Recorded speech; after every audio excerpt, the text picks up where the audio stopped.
em todo o mundo, né? Até hoje eu ainda não vi uma solução real para que combatesse, né, esse adensamento, que viesse a até evitar nos projetos, né? Você ter assim a confiabilidade que no seu projeto você está fugindo do adensamento. Eu não vejo muito essa preocupação, porque o que acontece? As pessoas simplesmente não fazem análise do solo, simplesmente faz os projetos, usa sapata, eles fazem a consideração, os projetos que eu vi, eles simplesmente fazem a consideração que a carga admissível daquele solo é de um MPa, e constrói para essa carga.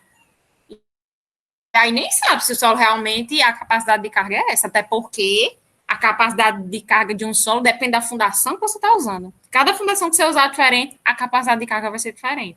Mas eles admitem que a capacidade é essa e constrói para essa capacidade. Se o solo tiver uma capacidade menor, simplesmente a fundação não vai funcionar. E aí é por isso que surgem tantos problemas. Aqui em Mossoró a gente vê problema. E hoje, né, em pleno 2020, já faz quanto tempo que essas coisas já aconteceram, que já foram corrigidas, e até hoje, né, as pessoas elas não levam isso em conta. Então, se você já sabe que uma determinada região, o solo é problemático, e ainda assim você faz essa consideração, você admite que a capacidade é específica, porque é a admissão que se faz na maioria dos projetos, então você está sabendo que você está entrando cego. Porque se você tem evidência que o solo é ruim, já tem obra lá que deu problema e você ainda executa uma obra desse tipo, então vocês vão se formar sabendo que tem esse problema no mercado, e aí cabe a cada um de vocês, né, agir diante dessa situação. Eu já conversei com profissionais, com engenheiros que passaram por essa situação, sabiam do risco que estava correndo e estava com medo de ser processado, com medo de assumir obras aqui na cidade, mas que foi com a cara e a coragem, né? O patrão mandou, ele foi lá e foi com medo de perder o emprego e assinou a obra e executou. Mas sabendo que a qualquer momento pode dar problema e ele pode ser processado. Então, vamos pensar bem na decisão que a gente vai tomar, né? Está lá o projeto assinado pelo engenheiro de fundações, pelo engenheiro de estrutura, por tudo que é engenheiro, mas vá atrás de saber que engenheiro é e vá atrás de saber se ele teve a consciência, né, de ter feito o projeto corretamente. Você não sabe. Então, vamos ter bastante cuidado, porque se você pegou o projeto, você vai executar, você pegou o projeto e você está vendo, você tem consciência que os outros não deram certo e que o seu também provavelmente não vai dar, aí é uma decisão que você vai ter que tomar, né? Eu, pelo menos, eu não assumiria uma coisa dessa, não. Até porque, como professora, digamos, um aluno fez uma prova, tá errado, né? A avaliação errou, aí o aluno ainda quer que o professor bota a nota lá pelaquela questão que ele errou. E eu não admito uma coisa dessa, imagina assinar uma obra errada. Então, a gente tem que ter coerência no que a gente faz. A gente tem que ser honesto, a gente tem que ser... Eu, pelo menos, eu gosto de ser uma pessoa verdadeira, né? Não vou dizer que uma coisa está certa, está errada, só se eu estiver enganada. Mas aí, gente, se vocês têm, né, toda a teoria que vocês veem aqui em sala de aula, tem os livros, tem as provas, tem os estudos. Então, vocês já estão sabendo como é que é o mercado. Aí aqui, ó, nessa imagem, a gente está vendo um ensaio que foi realizado por Tezague, né, que é o pai da mecânica dos solos, né, um engenheiro, assim, que ele não se contentava com teoria, ele ia para a prática, então ele fazia experimentos para testar o solo, e a gente sabe que quando se trata de solo, a gente tem que ir para a prática, a gente tem que ir para dentro do laboratório, né, ou para o campo. E aí, ele pegou um sistema água-mola e ele construiu, ó, esse equipamento aí, bem simples. Um equipamento cheio de água, onde ele colocou uma mola sob um pistão e uma válvula com abertura para a saída da água.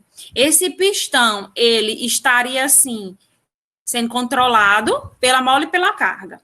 Aí tem um manômetro que está ligado à água, que vem a medir a pressão que a água está recebendo. Aí, olha aqui, na primeira imagem, foi colocada a carga, mas não aconteceu nada ainda. Por quê? Porque a válvula está fechada. E essa mola, ela só vai poder se deformar quando a água sair. Porque a gente admite aqui que esse líquido, ele é incompressível. Então, não tem como a mola ser comprimida se a água está tomando conta de todo o espaço, né? Para que essa mola sinta essa carga e venha a se deformar, é necessário que a água saia. Então, esse adensamento, ele não vai começar a acontecer enquanto essa água não começar a sair. Então, nessa primeira parte, nós vemos o equilíbrio inicial do sistema e a poropressão que está atuando na água, que você está vendo medido aí pelo manômetro, tem valor U0, que é o quê? O inicial. O que representa o inicial? Representa a poropressão inicial. Ou seja, a poropressão que existe na água antes de eu colocar a carga. E aí, assim que eu coloquei a carga, que foi aí nessa segunda imagem, quando ele botou mais delta sigma V, foi a adição da carga, que é justamente esse delta sigma V, aquele delta sigma V que a gente calculou na aula passada por conta do aterro, a sobrecarga, né? A tensão que vai aparecer no solo por conta da adição da obra. Então, aqui a mesma coisa, ela estava equilibrada por operação U, só que aqui nessa segunda imagem eu adicionei uma nova carga. E a válvula continua fechada.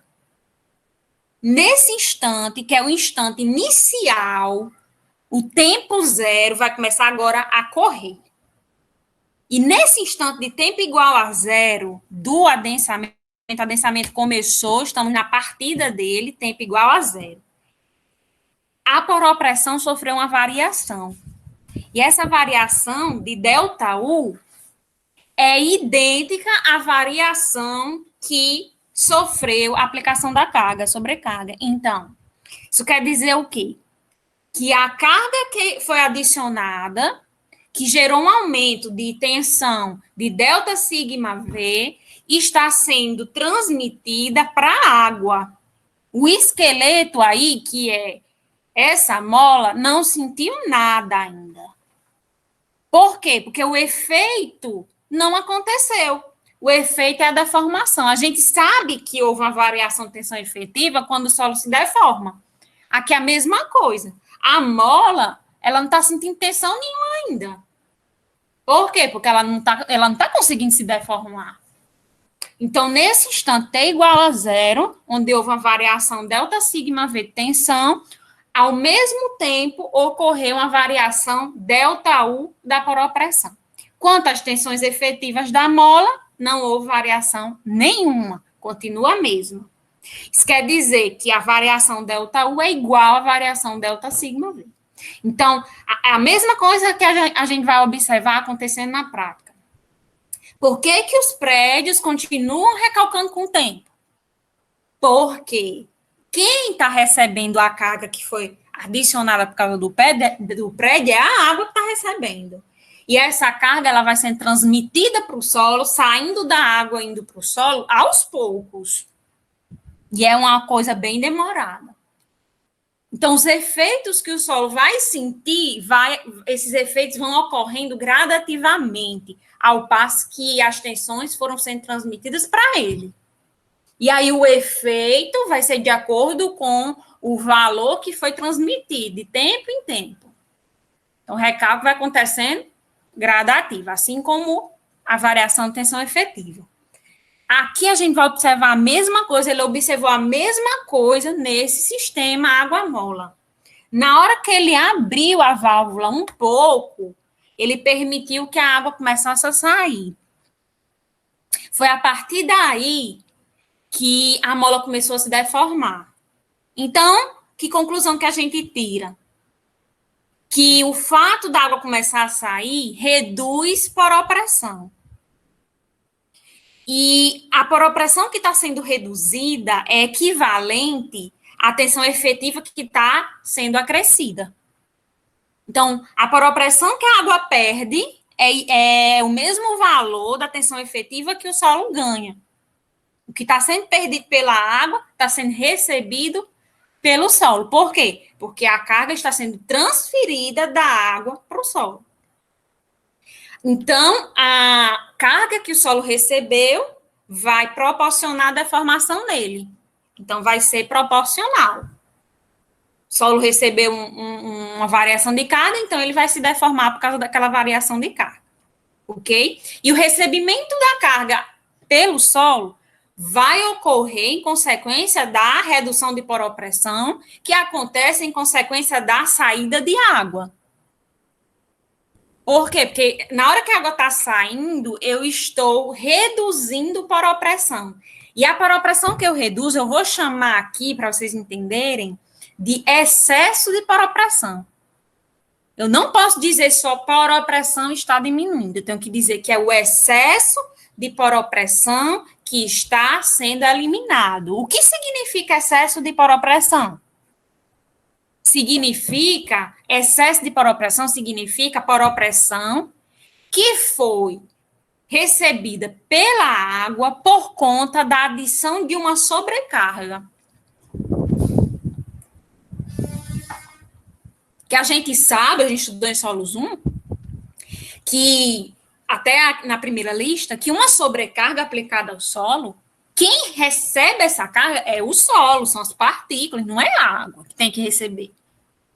A água está recebendo nesse caso aí, por quê? Porque ela não consegue sair. Ela não está conseguindo sair de dentro do solo.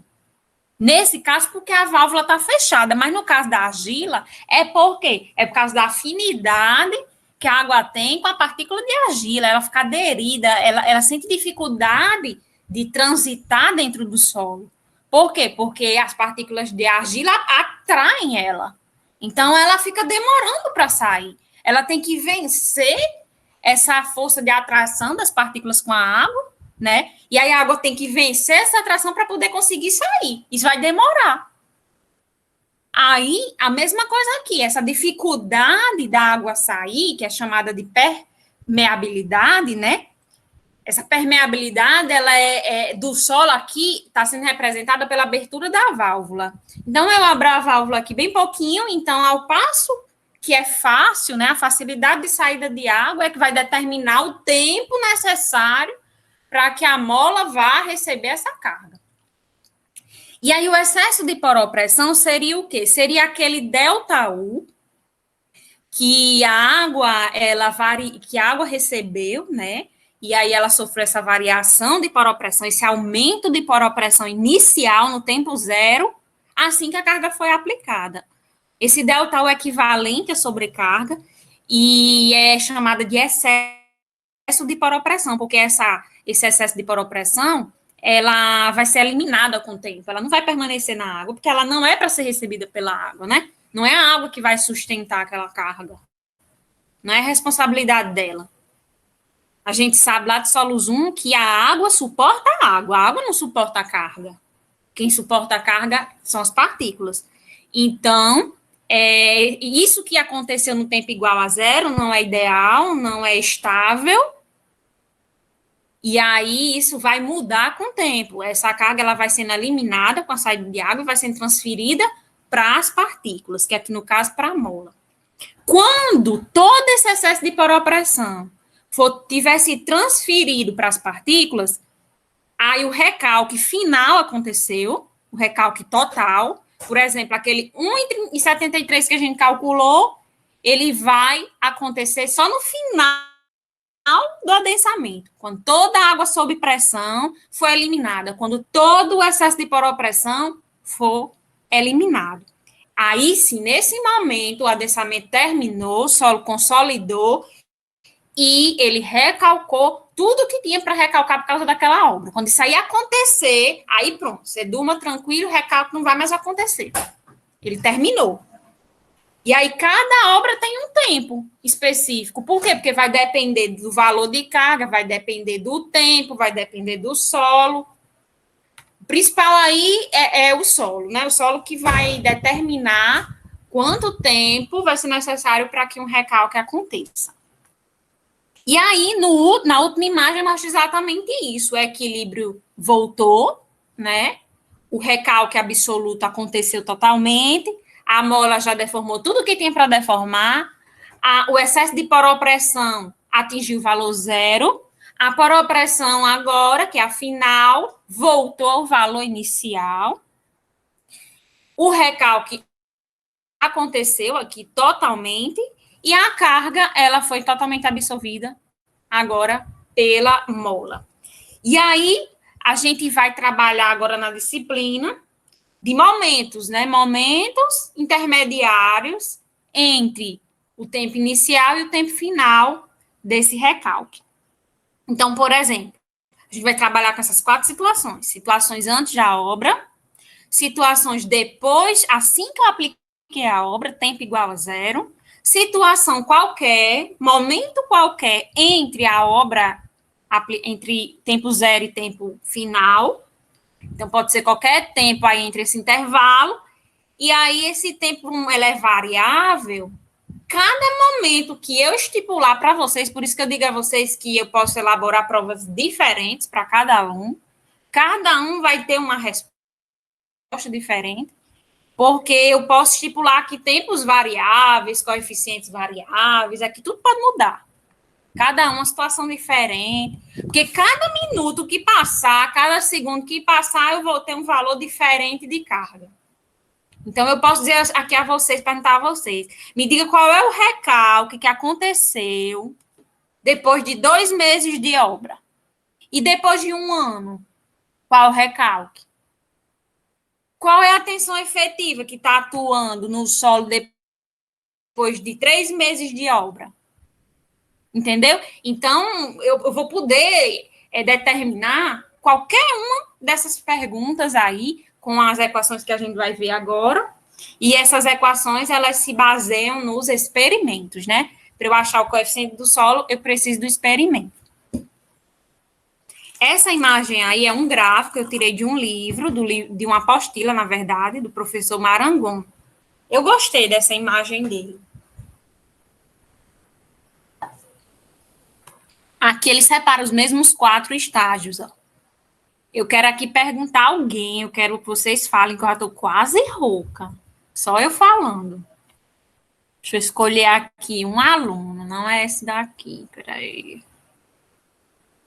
É esse aqui, né? Suzy quer falar, né, Suzy? Quer perguntar alguma coisa?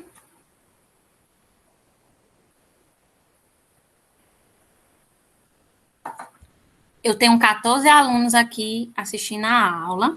Vou perguntar aqui a Franciberne, que é o primeiro aqui da lista. O André já falou hoje. Franciberne, me diga aí, por favor, o que acontece aqui nesse estágio 1 do solo. Eu tenho um gráfico que representa a tensão total, tensão efetiva e poropressão. E eu tenho o estágio 1 nesse primeiro trecho. Eu quero saber de você uma explicação aqui desse estágio 1 relacionado a tensões e deformações, olhando para esse gráfico.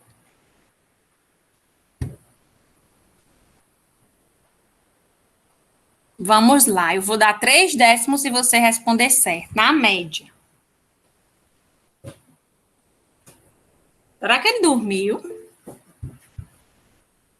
Você está aí? Não, ele falou no chat que está analisando. Tá sim, tá bom, então vou esperar. Vou colocar, peraí. Pronto.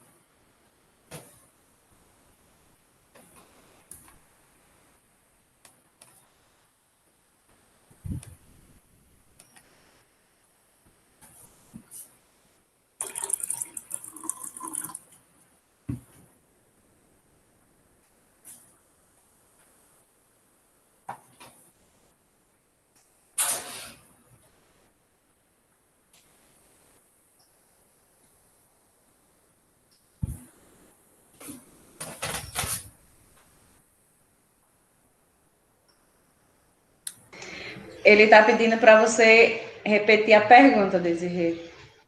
Certo, eu quero que ele explique aqui esse estágio 1 desse gráfico. Esse gráfico aqui é o gráfico de carregamento e variações nas tensões no processo de adensamento de um solo. Aqui o tempo, aqui as tensões. Eu quero só que você explique esse primeiro estágio, o que está acontecendo, o que ele significa.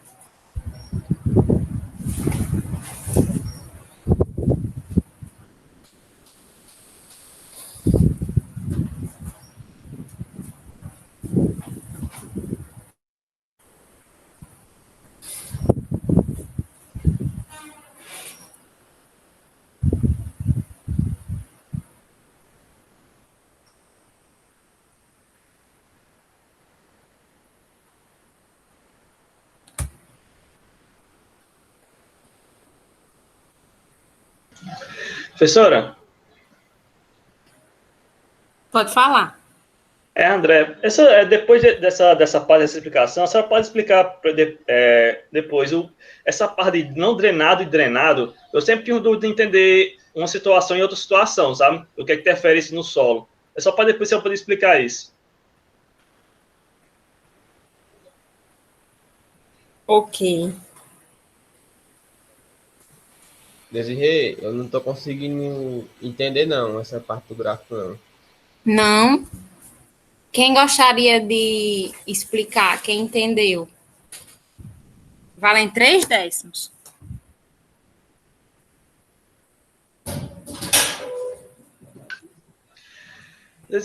Pode falar? Pode. Pelo que eu entendi, tipo, ele é o estado inicial do solo. Tipo, é um solo que ele não sofreu carga ainda sei lá, se for de carga de aterro ou carga de edificação, e que não sofreu alterações dessas cargas, ou seja, ele não se deformou devido a um adensamento ou uma compressão. Aí pode ver que a carga efetiva vertical ela está constante e a própria pressão também está constante. Como não teve variação de carga, não teve variação de volume, como tem no gráfico de baixo. Então, é um estado de... É um solo, por assim dizer, virgem, por assim dizer. Ele deve ter tido cargas anteriores ou não, mas atualmente ele está instável e não teve alterações devido à carga vertical. E a tensão total variou ou não? E por quê? Como a total é efetiva mais a paropressão e não teve variação de efetiva nem de paropressão, a total manteve constante também. Então, isso significa o quê? A obra foi construída ou não ainda? Não, ela não foi construída ainda. Não teve alterações de carga em cima desse solo. Seja de carga líquida, seja tipo uma obra de edificação ou um aterro, por exemplo. Não teve ainda. Exatamente. Acertou tudo. Ganhou 3 Oh, décimos. merece os 3 décimos, merece os 3 décimos. Merece. Vamos para o próximo aluno. Esse próximo aluno vai explicar esse próximo estágio aí, que é o estágio 2.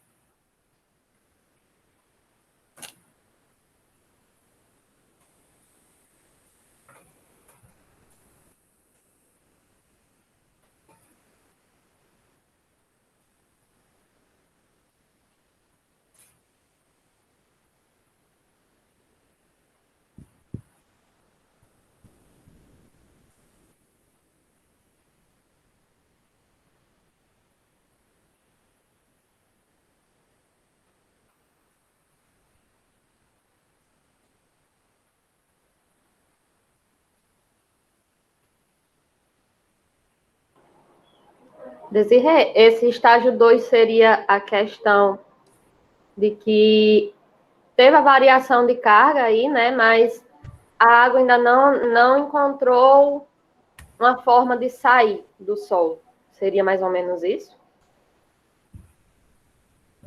Então, esse estágio aí representa o quê?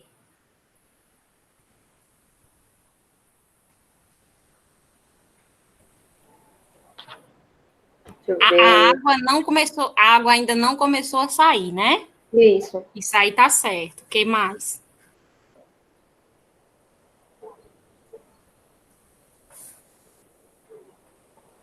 Deixa eu ver aqui.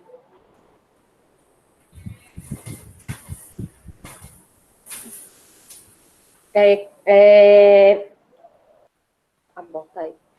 Que o solo ainda não começou a se deformar. A tensão ainda não foi suficiente para deformar o solo.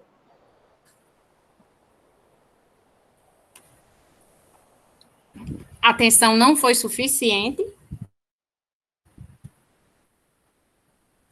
Sim. No segundo estágio. E qual é o valor da tensão efetiva nesse caso, do estágio 2? Tensão efetiva.